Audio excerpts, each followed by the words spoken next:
Дорогі друзі, я щаслива вітати всіх нас, і це велика вдача, що нам в такий скрутний час вдається зібратися разом і почути нашого дорогого гостя, з яким ми дуже давно підтримуємо наші теософські, дружні, особисті зв'язки з паном Вісентом Хао Чином молодшим.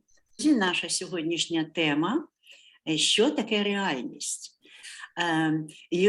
Ви, мабуть, вже розумієте, що події, які відбуваються навколо нас, дозволяють нам сприймати цю реальність і реагувати на неї дуже специфічним чином.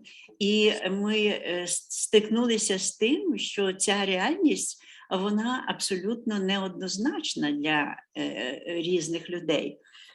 Отже, давайте послухаємо, що нам розкаже наш шановний лектор про те, що ж насправді є реальністю. Передаємо вам слово, шановний Вісенте Хао Чин. Thank you very much to all of you. I'm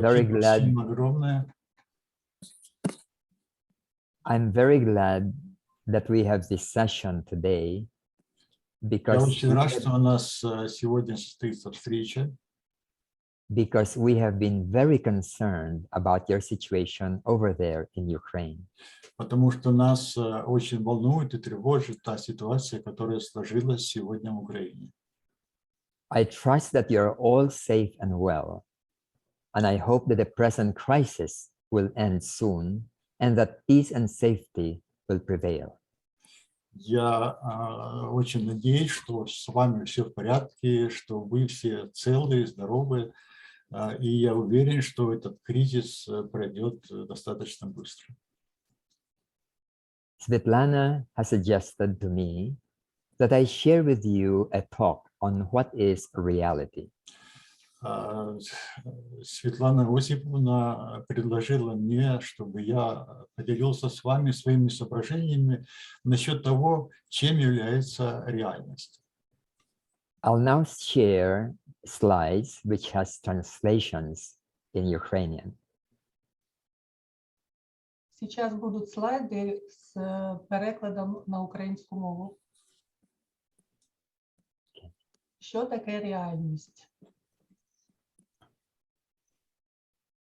Our life is determined by the way we perceive reality.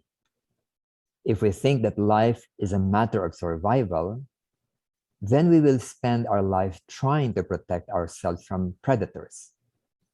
If we think that it is about success in our career, then we will prepare for many years to be able to do well in our work. Наше життя визначається тим, як ми сприймаємо реальність.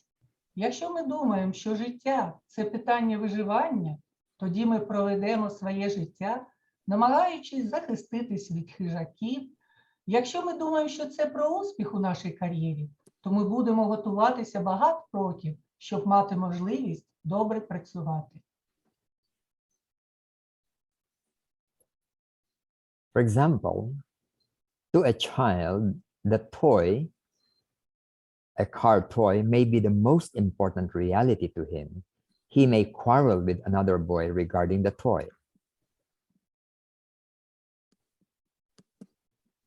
Наприклад, для дитини іграшка може бути найважливішою реальністю. Вона може посваритися з іншим малюком через іграшку. To an adult, the reality of the importance of the toy has been transcended. Для дорослого реальність важливості іграшки вийшла за ці межі.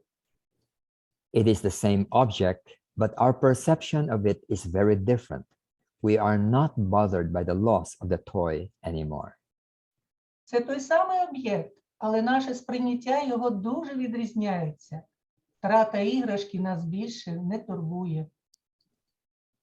My parents were business people, and I grew with the impression that life is about earning money and being wealthy. So I took up economics and pursued graduate studies in economics. It was much later that I realized that reality was much more than just about financial stability and social success. In fact, my perception of what was success turned out to be a very narrow view of reality. It was this that made me change the course of my life. Мої батьки були бізнесменами, і у мене сформувалося враження, що життя – це заробляти гроші та бути багатим. Тож я зайнявся економікою та продовжив навчання в економічній магістратурі. Набагато пізніше я зрозумів, що реальність – це набагато більше, ніж просто фінансова стабільність та соціальний успіх. Насправді, моє сприйняття успіху виявилося дуже вузьким поглядом на реальність. Саме це змусило мене змінити хід свого життя. I'd like to share with you some thoughts of a French scientist. His name is Mathieu Ricard, who later became a Tibetan monk.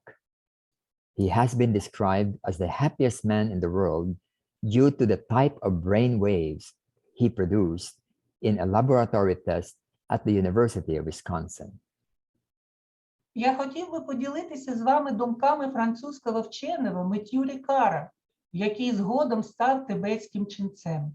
Його назвали найщасливішою людиною у світі завдяки типу мозкових хвиль, які ми виробляємо під час лабораторного тесту в університеті Вісконсина. He says, the mechanism with which you free yourself from the illusion of the manifestation of things, including your own thoughts and emotions, is called freeing your thoughts. Он говорить, механізм, за допомогою якого ви звільняєтеся від ілюзії прояву речей, включає власні думки та емоції, називається звільненням ваших думок. He says, in order to truly free yourself from the tyranny of the mind, you have to learn to interrupt the flow of your thoughts so that you can observe them from a distance. Then you realize that thoughts are neither lasting nor intrinsic. They don't have a life of their own. They only have as much power as you give them. Щоб по-справжньому звільнитися від тиранії розуму, ви повинні навчитися переривати потік ваших думок, щоб ви могли спостерігати за ними на відстані. Тоді ви розумієте, що думки не є ні довготривалими, ні нам притаманними. Вони не мають власного життя. Вони мають стільки влади, скільки ви їм дасте. When you do this often, he says, the process of freeing your thoughts becomes second nature, and the thoughts and emotions dissolve as quickly as they arise. Он говорить, коли ви робите це часто, процес звільнення ваших думок стає другою натурою, і думки та емоції розчиняються так само швидко, як і виникають. At that point, you are completely in the present, fully in the now. Linear thinking no longer exists from A to B to C, but there is a direct, intuitive knowing. The result is that you find yourself in a clear, non-dualistic state that can be described as being awake or free from suffering. У цей момент ви повністю перебуваєте в нинішньому, повністю в теперішньому. Лінійного мислення більше не існує. Від А до Б до В, але є пряме, інтуїтивне знання. Результатом є те, що ви опинитеся в ясному, недуальному стані, який можна описати як пробудження або свобода від страждань.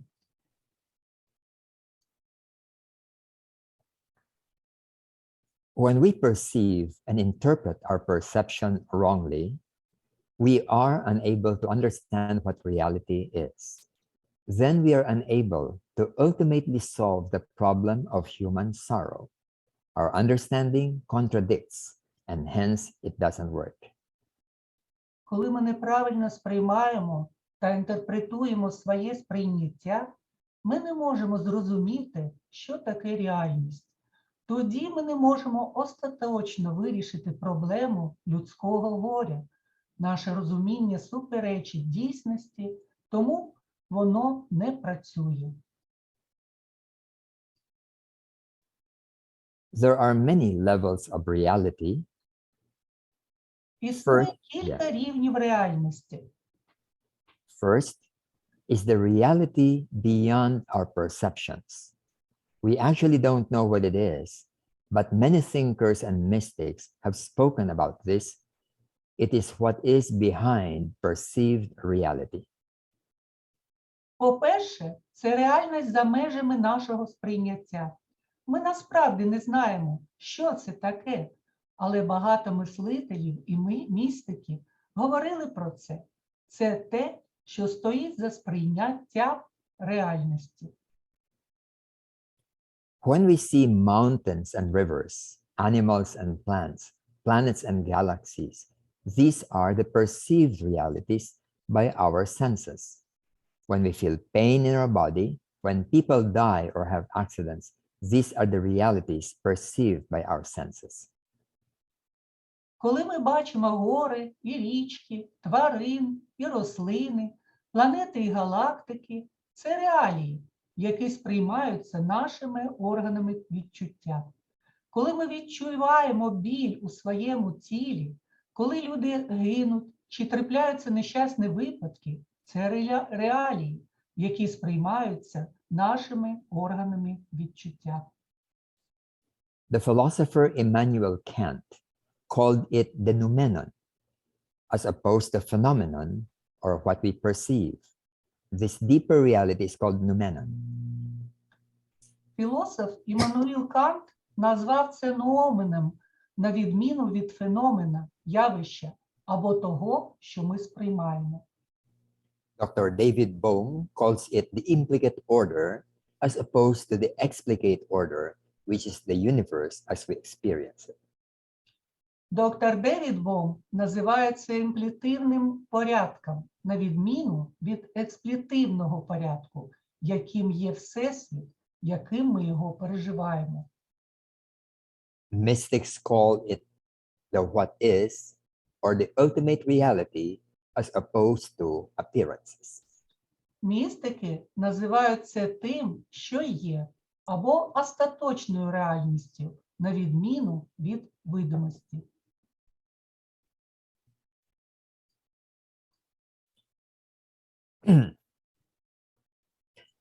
Next to the sensory reality is what we may call the social reality. Our perception of values differs because of the social conditioning that we receive from society as we grow up.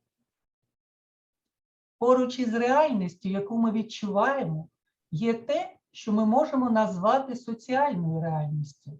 Наше сприйняття цінності відрізняється через соціальні умови, які ми отримуємо від суспільства, коли ми виростаємо. New things or values are created as if they are the most important things, such as reputation, division due to religion, race, or nationality. Створюються нові речі або цінності так, ніби вони є найважливішими речами, наприклад, репутація, поділ на релігії, раси чи національності. Then, in modern times, there is already an emerging virtual reality where computer programs are creating a virtual world, making people get attracted to the experience and keep on going back to it. some people even are investing in such virtual things that really have no existence but are just artificially created. Потім в сучасний час вже з'являється віртуальна реальність, коли комп'ютерні програми створюють віртуальний світ, змушуючи людей долучатися до цього досвіду і продовжувати повертатися до нього. Деякі люди навіть інвестують у такі віртуальні речі, які насправді не існують, а просто створені штучно.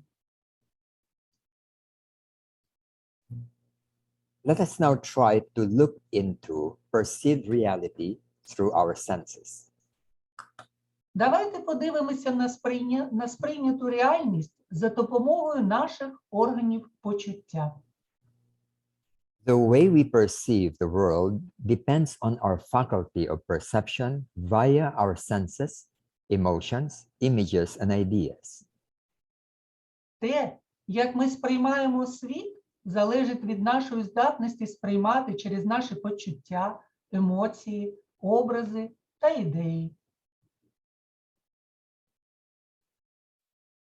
Our faculties are evolved through evolution according to the need for survival, reproduction, hunger, or instinctive drives. Наші можливості розвиваються шляхом еволюції відповідно до потреб виживання, розмноження, голоду, інстинктивних потягів.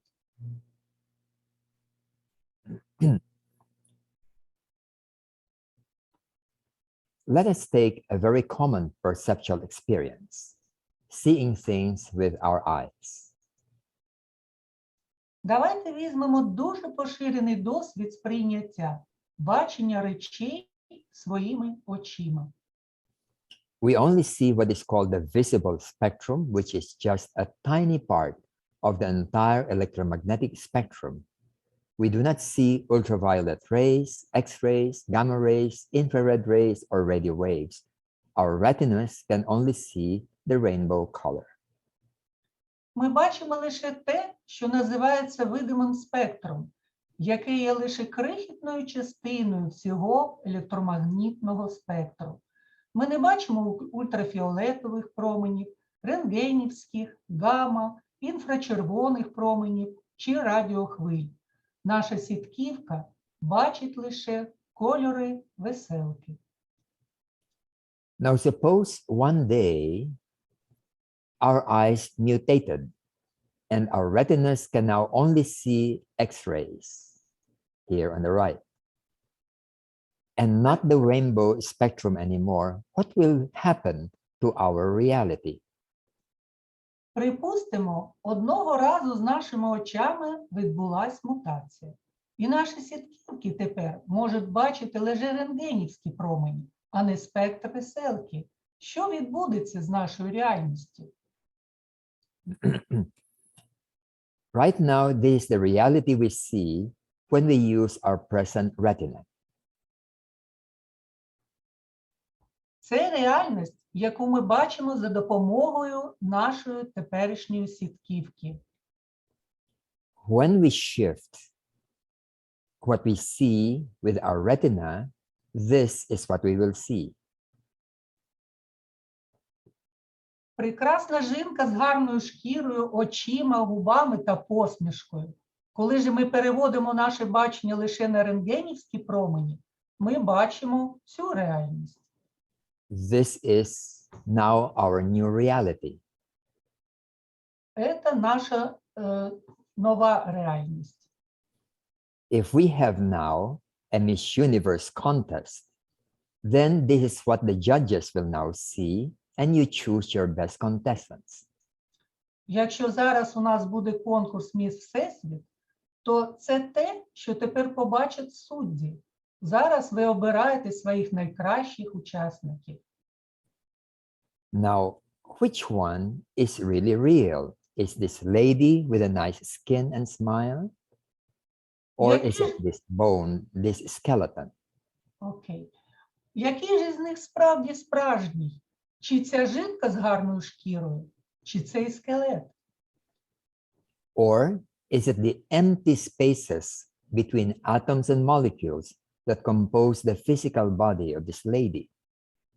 Або ці порожні простори з атомами та молекулами, які складають фізичне тіло цієї жінки. Let's go back to this lady. Suppose we have the eyes of an insect like a fly. What would we see? Повернемося до цієї жінки. Якби ми мали очі комахи, як то мухи, як би ми її побачили? We will see something different. We will now see the dirt in the skin, the bacteria on the surface of the skin, and our reaction to that reality may be different. Її гладка шкіра тепер буде виглядати інакше. Ми можемо побачити бруд, масло, бактерії на поверхні шкіри, і наша реакція може бути іншою.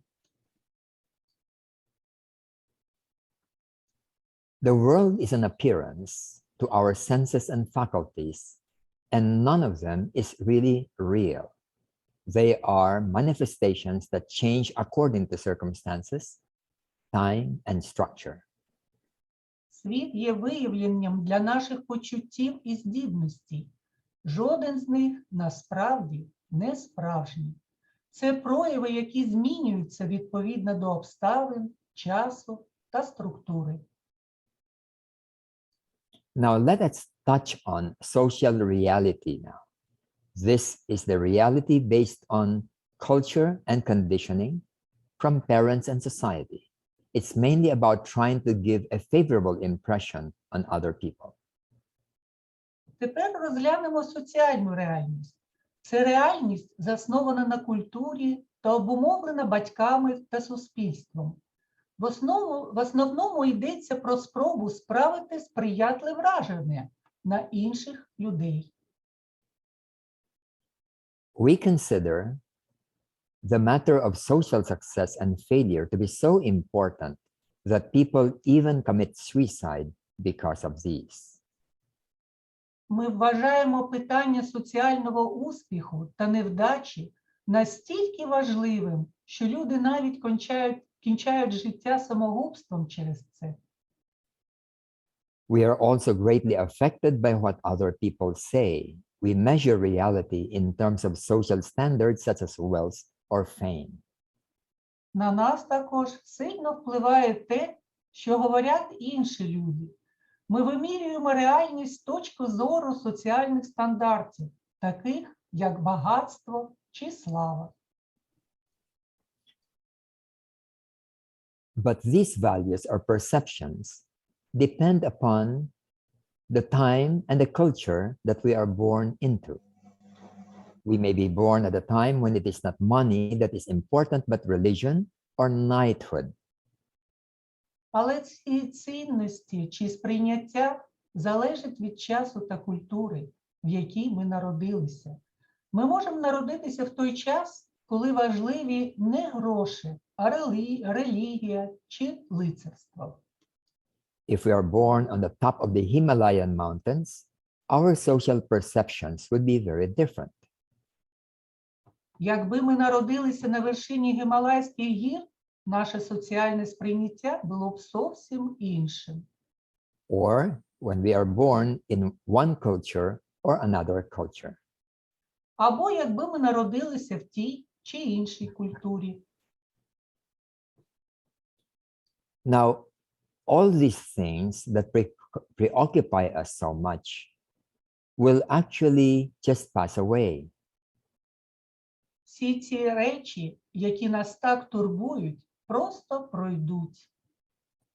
66 million years ago, the Earth was hit by a huge asteroid that wiped out all dinosaurs who lived for 200 million years.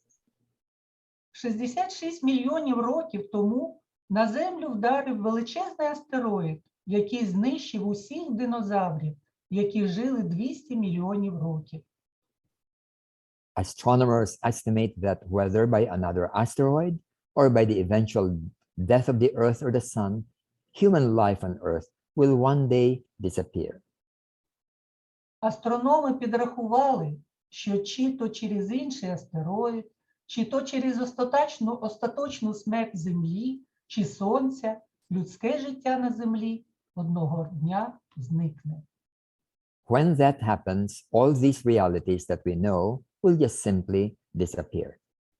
Коли це станеться, всі ці реальності, які ми знаємо, просто зникнуть.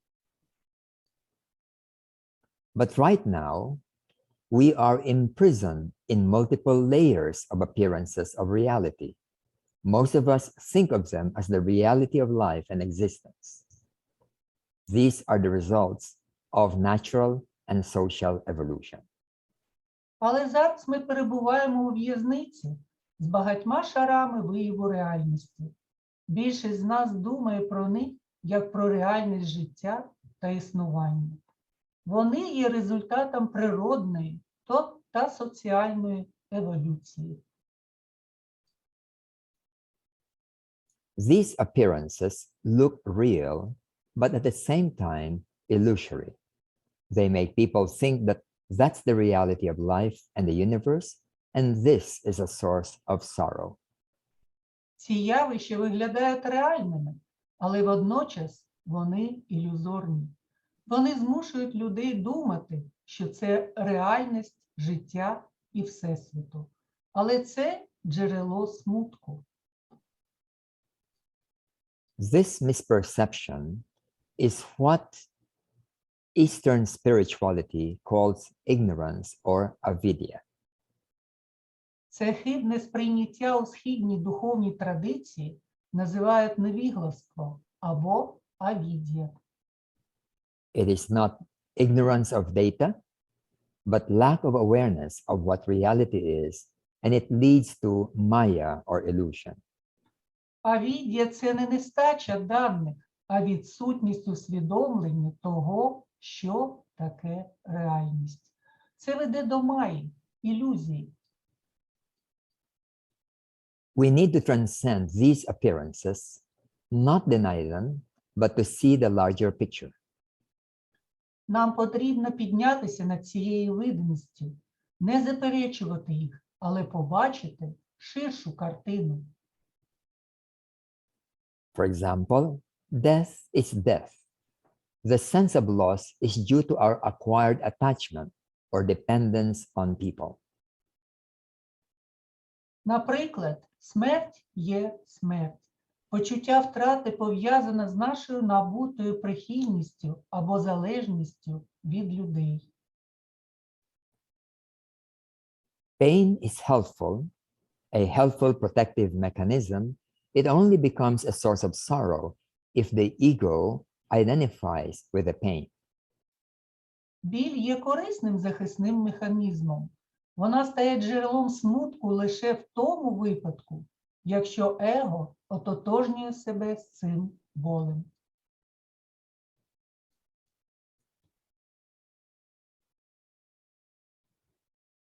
Eventually, we need to transcend through awareness and meditation the instinctive pattern reactions, the culture, the appearances, and the ego. Зрештою, ми повинні піднятися над цим через усвідомлення та медитацію, інстинктивних моделей реакцій, культуру, зовнішній вигляд та его.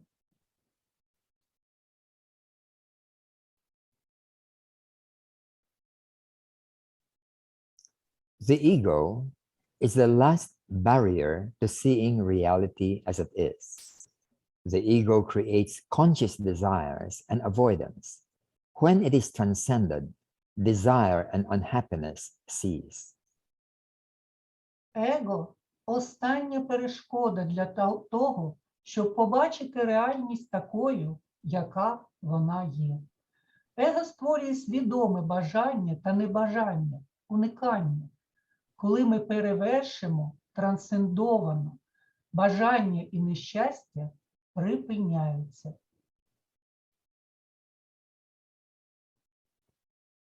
How is this ego created? What is the role of the ego? Як створюється це его? Яка роль его? When we perceive a dog with our eyes, the sensation travels through the optic nerves as electrical impulses to the brain.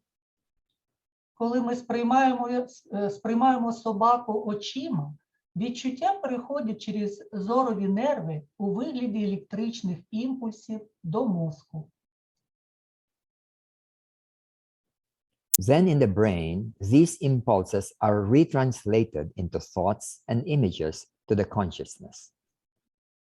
Потім у мозку ці імпульси знову перетворюються в думки та образи свідомості. But in doing so, the consciousness does a very strange thing. It divides the perception into two parts. The object is separated from the subjective self or the ego. This creates the sense of I and you or other. Але при цьому свідомість робить дуже дивну річ. Вона ділить сприйняття на дві частини. Об'єкт є відокремленим від суб'єктивного «я» або «его». Це створює відчуття «я» і «ти» або «інший».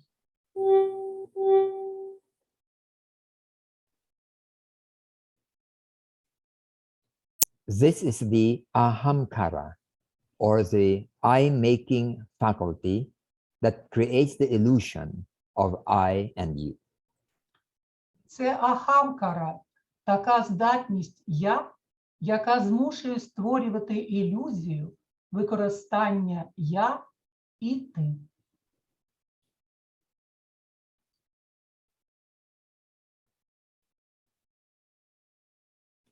In meditation and deep awareness, this division can be transcended and illusion is broken.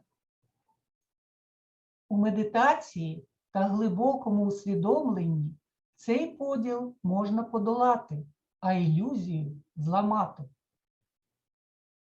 In the Yoga Sutras of Patanjali, the last three stages of the yogic practices are: first, concentration. This trains the mind to attain self-discipline. It is able to confine the mind within a limited mental area. У йога-сутрах Патанджалі останні три етапи практики йоги. Перше – це концентрація. Це тренує розум для досягнення самодисципліни. Вона здатна утримувати розум в обмеженій ментальній області.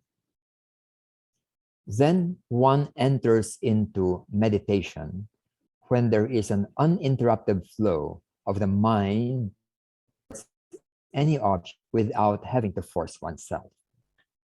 Тоді людина вступає в медитацію, коли є безперервний потік розуму до будь-якого об'єкта без необхідності примушувати себе.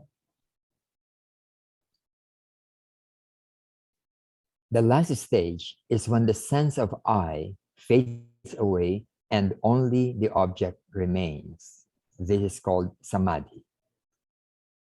Останній етап – це коли відчуття «я» зникає і залишається лише об'єкт. Цей стан називається самадхі. Here, the subjective sense of duality or conflict disappears. When there is physical pain, it is the body which is in pain. No ego is suffering. In this state, there are no opinions, no likes and dislikes. Nothing is desired or avoided. Тут зникає суб'єктивне відчуття дуальності чи конфлікту. Коли є фізичний біль, болить саме тіло. Саме его не страждає. У цьому стані немає думок, немає симпатій і антипатій. Нічого не хочеться мати або унікати. Whatever is happening is happening. There is no personal reaction towards what is happening. Все, що відбувається, відбувається. Особистої реакції на те, що відбувається, немає. Then reality is seen without the sense of ego. It sees the what is. It is the suchness or thusness of things. Тоді реальність розглядається без почуття его. Воно бачить, що є. Це таковість або такість речей. It is to see reality before it is artificially reconstructed by the senses and the mind. Це означає побачити реальність до того, як вона буде штучно реконструйована почуттями та розумом. Madame Blavatsky wrote that the mind is the slayer of the real. Let the disciple slay the slayer. Мадам Блаватська писала, що розум є вбивцею реального. Нехай учень подолає вбивцю. When the mind or the ego is transcended, then the real is perceived without interpretation. Our life and existence become transformed in a different way. We are no longer ordinary human beings, but a natural part of nature and reality without conflict and contradiction. Коли розум або его трансцендується, тоді реальне сприймається без інтерпретації. Наше життя та існування змінюються на інше. Ми більше не є звичайними людьми, а є істотною частиною природи і реальності, без конфліктів і протиріч.